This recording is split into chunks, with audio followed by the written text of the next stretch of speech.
lower left-hand side, that rock you're passing now is what remains of the Redbird mine. Again, on the uphill side, all the way back in the far left-hand corner, that big pile of black and yellow waste rock was the N.G.R.R mine. And from Anaconda, Colorado.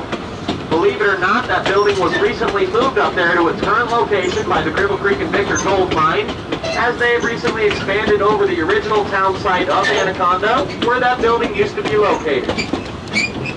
$1.5 million worth of gold at a time when the price of gold was under $20 an ounce.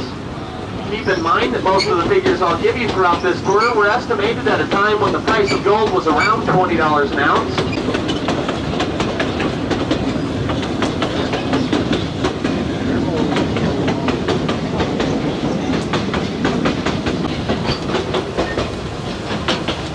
Dirt way up on top of the hill up here. That is all the topsoil from the recent expansion of the Cripple Creek and Victor Gold Mine into the Anaconda Valley. So they're an open pit gold mine, and basically what they'll do after they're done mining all the gold they can is restore the natural slope to the mountain as much as possible. They'll then put all that topsoil back on the area to revegetate.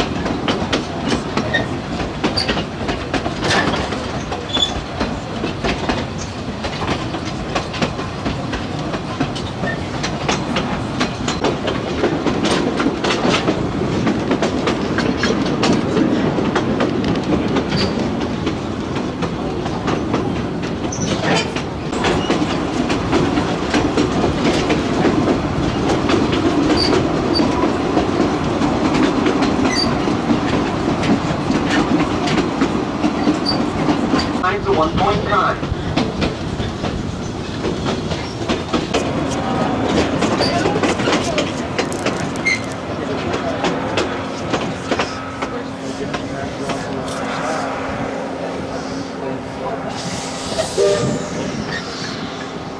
Welcome to our first stop on the tour today. This is Squaw Valley. I'll wait for this bus to pass.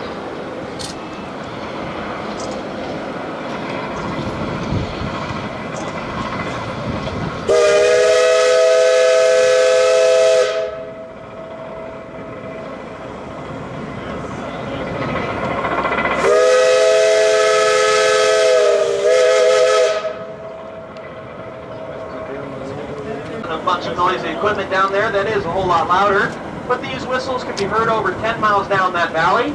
And back in the early mining days, miners would use steam whistles just like this one to indicate the start of shifts as well as the end of shifts, lunch breaks, emergencies, and whatever else they had signals for.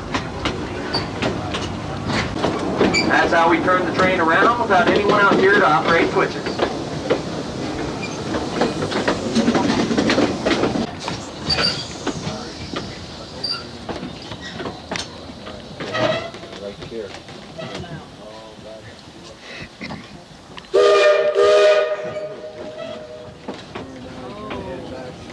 Of a mining claim named the World's Fair. And as we pull out of here, if you look over on the left-hand side of the train, down on the ground up here, you will notice this concrete barrier in the ground.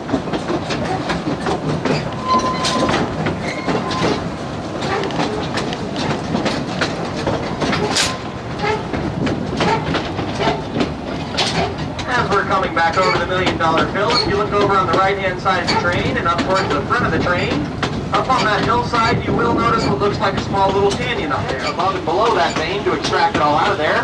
So in turn, they make a little canyon in the hillside like that. The largest and most productive stope in the area was at the Crescent Mine.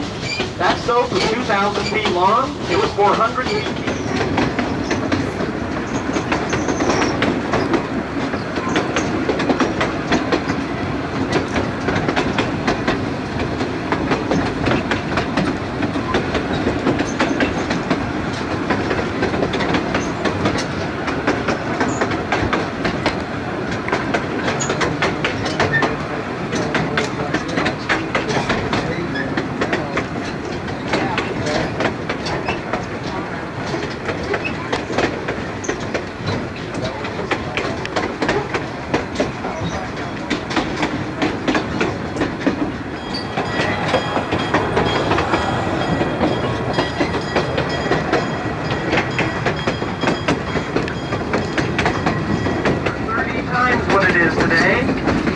point in time, you can just imagine this entire valley being filled with housing and businesses of all kinds. If you look across the valley, you'll notice that large cone-shaped mountain out there with the tower sticking out of the top of it. That is Mount Pisgah. And at the bottom of Mount Pisgah is the Mount Pisgah Cemetery, where all Cripple Creek's famous and not so famous people are buried. One of the more famous people was Dr. Suzanne Anderson. She was one of the first female doctors in the area, and that name might be ringing a bell for some of you. She was the inspiration for the popular television series Dr. Quinn, Medicine Woman.